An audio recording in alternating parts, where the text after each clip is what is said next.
오늘 우리들이 읽은 시편 23편은 우리들이 너무나도 잘 알고 있는 대표적인 시편의 말씀입니다. 한국 사람이든지 독일 사람이든지 신앙생활하면서 한 번쯤은 암송을 한 경험이 있는 그런 말씀입니다.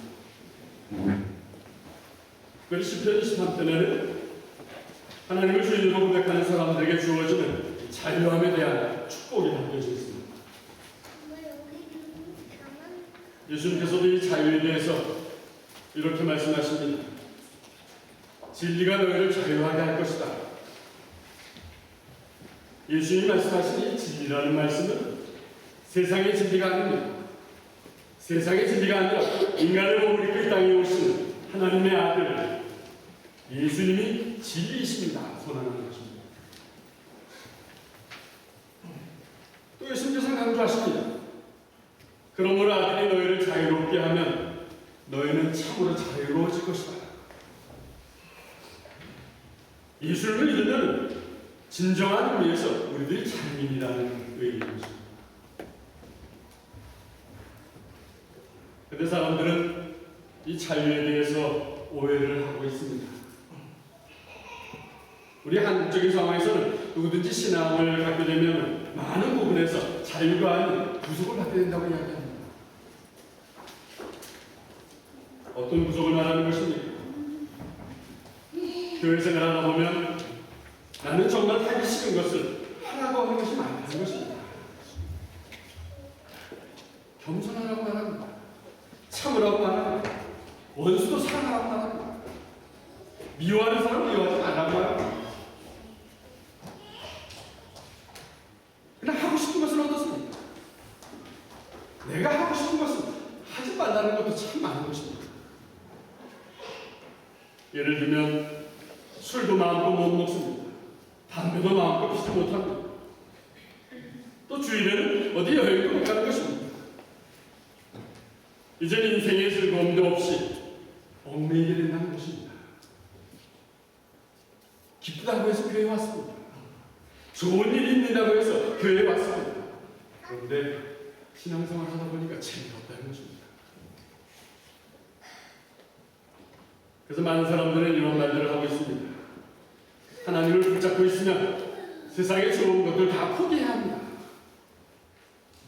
세상의 좋은 것들은 다 놓고 살아야 합니다. 그러나 사실 그것은 오해인 것입니다.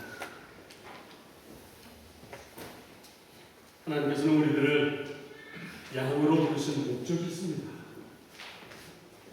그것을 다윗은 오늘 이렇게 고백합니다. 하나님은 나를 푸른 풀밭에 쉬게 하시려고 나를 부르셨습니다. 여호와 하나님은 나를 잔잔한 물가로 이끌어 쉬게 하시려고 나를 부르셨습니다.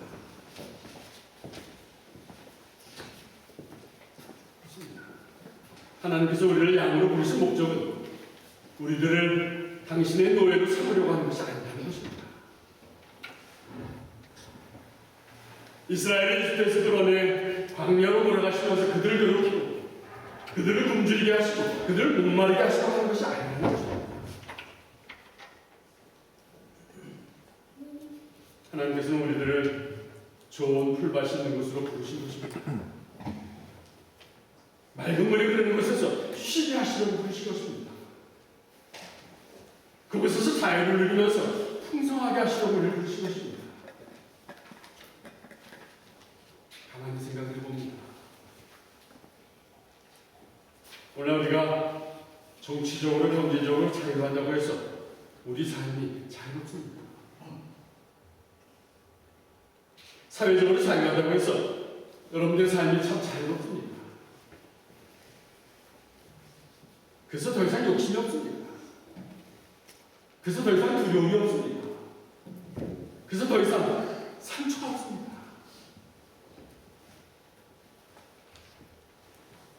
이런 의미에서 오늘 시편 23편은 우리에게 진정한 자유를 어떤 것인가, 참된 영적인 자유를 어떤 것인가 깨닫게 해주는 말씀인 것입니다.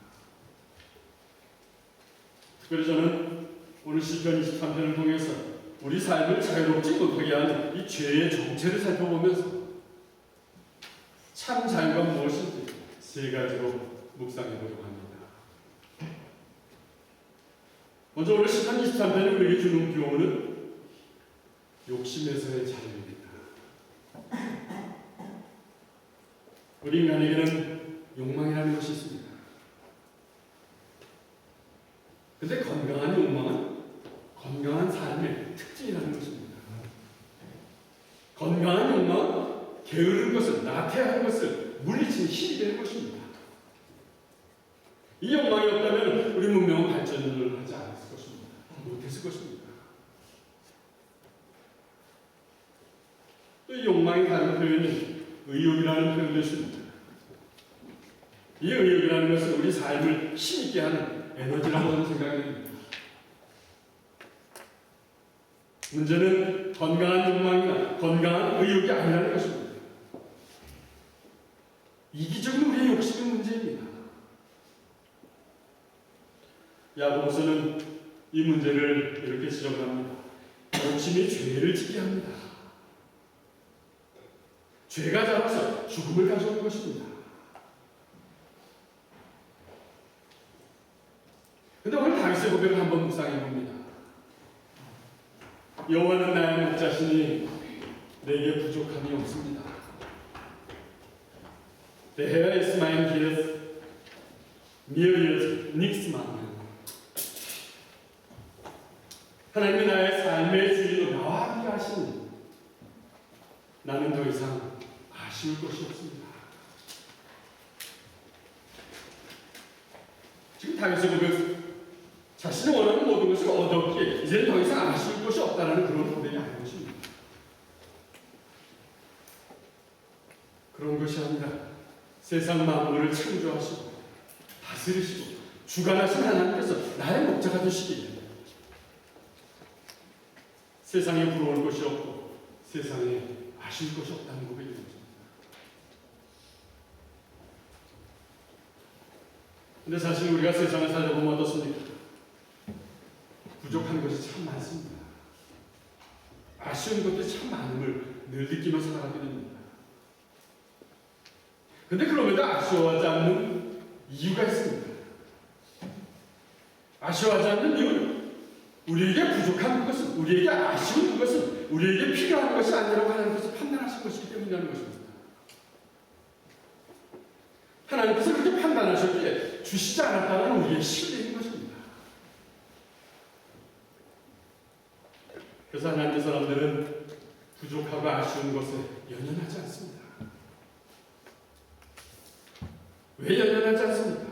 왜냐하면 무엇이든지 정말 하나님에게 필요한 것이라면 하나님이 가만히지 않으신다는 것입니다. 하나님이 이게 필요한 것이라면 하나님의 때에 하나님의 방법으로 우리들에게 주실 것이기에 오히려 믿음으로 나가는 것입니다. 그것이 우리들의 연연하는 모습이라는 것입니다. 그래서 욕심내지 않습니다. 이 욕심으로부터 자유한 것입니다. 이것이 진정한 자유의 삶인 것입니다. 그래서 고백하게 됩니다. 여호와는 나의 목자시니 내게 부족함이 없습니다. 오늘 시편 23편이 우리에게 준 두 번째 교훈은 두려움에서의 자유입니다. 이 두려움이라는 것은 인간이면 누구에게 다 있는 이 본질이고 본성이라고 말할 수 있습니다. 근데 우리 인간이 처음부터 이 두려움이라는 것을 가지고 태어난 것은 아닌 것입니다. 성경에서 두려움이 처음 나오는 것은 창세기 3장 10절입니다. 처음 사람 아담이 하나님의 말씀에 불순종하였습니다. 죄를 저질렀습니다. 그리고는 어딘가 숨어버립니다. 그때 하나님은 아담을 찾습니다. 아담아, 내가 어디에 있느냐? 그때 아담은 뭐라고 대답합니까? 창세기 3장 10절입니다. 같이 읽어봅니다. 아담이 대답했습니다. 제가 하나님의 소리를 들었지만 벌거벗었기 때문에 두려워서 숨었습니다. 이 3장 10절을 가만히 생각해 보시기 바랍니다. 아담은 하나님께서 흙으로 지으신 다음에 지금까지 옷을 입었던 적이 한 번도 없었습니다. 벌거벗고 있었습니다. 아담은 벌거벗고 있었지만 지금까지 부끄러워하지 않았습니다. 그런데 아담이 갑자기 부끄러워하는 것입니다. 무엇을 하는 것입니까? 죄를 지었다는 것입니다. 이 죄를 지어서 하나님을 맞설게 되었다는 것을 얘기할 것입니다. 하나님을 뵐 면목이 없어서 두려워졌다는 의미인 것입니다. 하나님의 말씀에 순종하지 않은 행동이 이 두려움을 가져다 준 것입니다. 이 두려움은 죽음을 불러오는 상황에 대한 두려움이었습니다. 오늘 본문에서 다윗은 이 두려움을 음산한 죽음의 골짜기로 표현합니다. 음산한 죽음의 골짜기 지나갈 때와 같은 상황으로 비교를 하고 있습니다.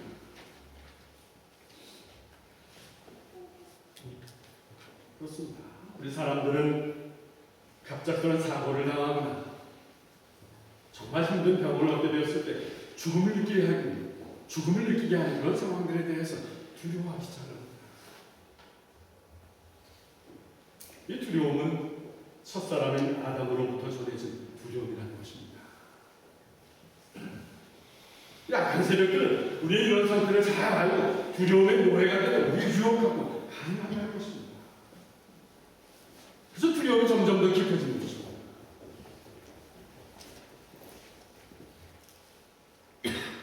그런데 오늘날 사람들은 이런 두려움을 어떤 방법으로 무엇으로 극복하고 있습니까? 많은 사람들은 이 질병에 대한 두려움에 건강보험이나 의료보험에 가입합니다. 화재가 날 두려움에 화재보험을 들습니다. 교통사고의 두려움을 걱정해서 자동차 보험을 듭니다. 얼마나 많은 종류의 보험이 있는지 모릅니다. 근데 정말 그렇게 보험을 들고 있으면 두려움이 사라집니다. 죽을 병에 걸렸는데 보험이 있다고 안심할 수 있겠습니까? 불이 나서 다 타고 있는데 보험을 들었다고 평안히 할 수가 있겠습니까?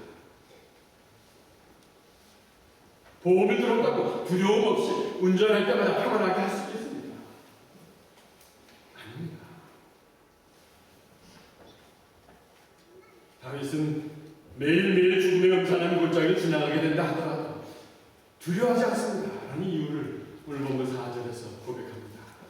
오늘 본문 4절입니다. 같이 읽어봅니다.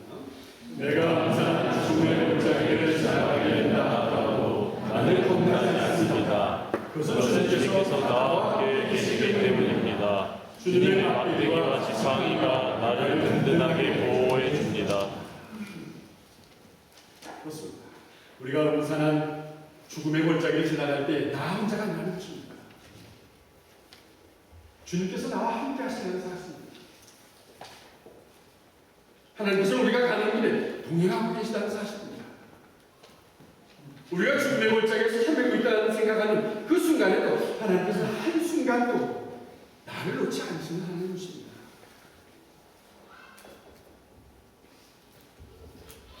우리가 구렁텅이로 빠져갈 때에 어느 순간인가 안전한 곳으로 밀려갑니다. 우리가 위험한 방향으로 가고 있으면 이유 없이 길이 자꾸 막힙니다. 당장 쓰러져야 하는 상황에서도 여전히 서서 걸어가고 있습니다. 왜 그렇습니까? 오늘 다윗의 고백입니다. 주께서 나와 함께 하시기 때문입니다. 매일매일 다가오는 여러 가지 두려움의 상황에서 하나님이 함께 하시고 자유한 여러분 되시기를 간절히 축원합니다. 오늘 시편 23편이 우리에게 주는 세 번째 교훈입니다. 그 교훈은 상처에서의 자유입니다. 우리 인간에게 있는 두려움 말고 또 하나의 죄가 가져오는 필연적인 결과가 있습니다. 그것은 상처입니다. 이 상처는 보통 우리 인간관계에서 나타나는 것입니다. 첫사람인 아담은 죄를 짓고 난 다음에 모든 일들이 바로 자신의 아내가 책임이 있다고 비난을 하기 시작합니다.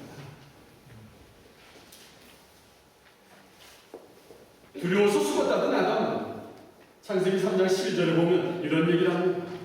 하나님이 저에게 주신 여자가 이 나무 열매를 먹으라고 주어서 내가 먹은 것입니다. 이 여자의 잘못입니다. 이런 이야기를 들은 아내인 화가 얼마나 상처가 되었겠습니까? 잘못을 하면 자신의 책임입니다. 내려놓지 않고 다른 사람의 책임입니다. 상처를 줄 것입니다. 그렇습니다. 우리의 부부관계가, 우리의 형제의 관계 속에서, 우리의 친구들 사이에서 서로를 비난하게 되는 것입니다. 함께 죄를 저질러도 서로가 책임을 다른 사람에게 넘기는 것입니다. 그러면서 인간과 인간 사이에 불화의 벽을 쌓아가기 시작하는 것입니다. 서로가 그렇게 책임을 회피하고 서로가 그렇게 책임을 전가하다가 결국은 자신을 해하려는 사람들에게 둘러싸였음을 갑자기 느끼게 됩니다. 그리고 괴로워합니다. 이것이 상처라는 것입니다. 이 상처는 우리에게서 노래를 빼앗아가기 시작합니다. 우리에게서 기쁨을 빼앗아가기 시작합니다. 이 상처는 결국 우리에게 있는 소망이 사라지게 하는 것입니다. 그래서 우리는 나도 모르게 이 상처의 감옥에서 헤어나지 못하는 그런 포로가 되고 하는 것입니다. 존 버년의 철로 역정을 여러분도 읽어보셨을 것입니다. 거기에 보면 순례자 크리스천이 순례를 하다가 이 절망의 거인을 만납니다. 그리고 크리스천은 절망의 거인을 만나자마자 의심의 감옥에 갇혀버립니다. 그때 절망의 거인의 아내가 나타납니다. 그리고 크리스천에게 큰 소리를 칩니다. 크리스천, 이제 아무것도 믿을 수가 없다. 믿을 수가 없다. 믿을 사람이 없다. 누가 너를 이 고통에서 건져주겠느냐. 그리고는 유혹을 합니다. 너희들이 고통을 피하는 최선의 방법은 스스로 목숨을 끊는 것입니다. 이 상황은 우리의 상처를 이용해서 우리를 공격하는 악한 마귀의 유혹이라는 것입니다. 그러나 철로 역정을 계속해서 읽어보면 그리스도는 그 유혹에 넘어가지 않습니다. 그래도 포기하지 않고 성경을 읽습니다. 성경을 읽다가 그곳에 약속의 열쇠가 있음을 발견하게 됩니다. 그리고 그 약속의 열쇠로 문을 열면서 서서히 의심의 감옥에서 벗어납니다. 그리고는 얼마 되지 않아서 기쁨의 산에 도착합니다. 기쁨의 산에 갔더니 풍성한 열매들이 있었습니다. 그것을 먹습니다. 그리고 거기서 쉼을 얻고 자유를 누리는 회복을 경험하게 되는 것입니다. 오늘 본문 5절이 바로 상처에서 자유함을 얻은 순례자들의 삶이라고 할 수 있는 것입니다. 오늘 본문 5절 후반절입니다. 같이 읽어봅니다. 주님께서 내 머리 위에 향기로운 기름을 바르시며 내 잔이 넘치도록 가득 채워주십니다. 여기서 저는 기름을 바르시며 라는 이 단어에 주목을 해봅니다. 당시 팔레스틴 지방에서 양을 치는 상황을 한번 생각해 보시기 바랍니다. 팔레스틴에는 양을 치는 목동들이 제일 싫어하는 곤충이 있었다고 합니다. 그 곤충의 이름은 코파리라고 하는 곤충입니다. 이 코파리는 양의 코 속으로 들어갑니다. 그러면서 양의 속을 뒤집어 놓는 것입니다. 코 속에서 양을 고통스럽게 합니다. 양의 긴 코 속을 휘젓고 다니면서 상처를 만드는 것입니다. 얼마나 힘을 뺐습니까? 이런 상황에서 당시 목자들의 유일한 해결책은 양을 평평한 바위에 놓이는 것입니다. 그리고 양의 코에 올리브 기름을 부어 넣는 것입니다. 그러면 그 속에 들어간 코파리가 미끄러지면서 올리브를 타고 양 코 속에서 밖으로 튀어나옵니다. 그리고 올리브유는 양이 그동안 받았던 고통들, 상처들, 이것들을 치유하게 되는 것입니다. 그래서 우리 다시 고백합니다. 주님께서 내 머리에 향기로운 기름을 바르시고 내 살이 넘치도록 가득 채워주십니다. 사랑하는 여러분, 오늘 우리에게 주신 메시지는 무엇입니까?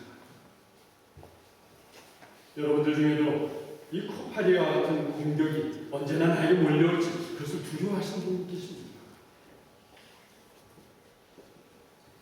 코파리 같은 것에 상처를 받으신 경험이 있으십니다. 그래서 괴로워하면서 잠 못 이루는 분이 계십니다. 혹시 사람들과의 관계 속에서 생겨진 이 상처로 노래를 잃어버리셨습니까? 기쁨을 잃어버리셨습니까? 이 상처 때문에 소망까지 잃어버리셨습니까? 그래서 아무도 믿을 수 없다고 나를 방어하면서 마음의 벽을 단단히 쌓고 있지는 않습니다. 오늘 다윗이 여러분들에게 고백합니다. 여호와 하나님이 여러분들의 목자이신데 무엇을 하시오 하십니까? 여호와 하나님께서 음산한 죽음의 골짜기에도 함께 동행하신다는데 왜 두려워하십니까? 여호와 하나님께서 기름을 바르시면서 여러분들을 치유하신다는데 왜 상처를 받았다고 실망해 하십니까?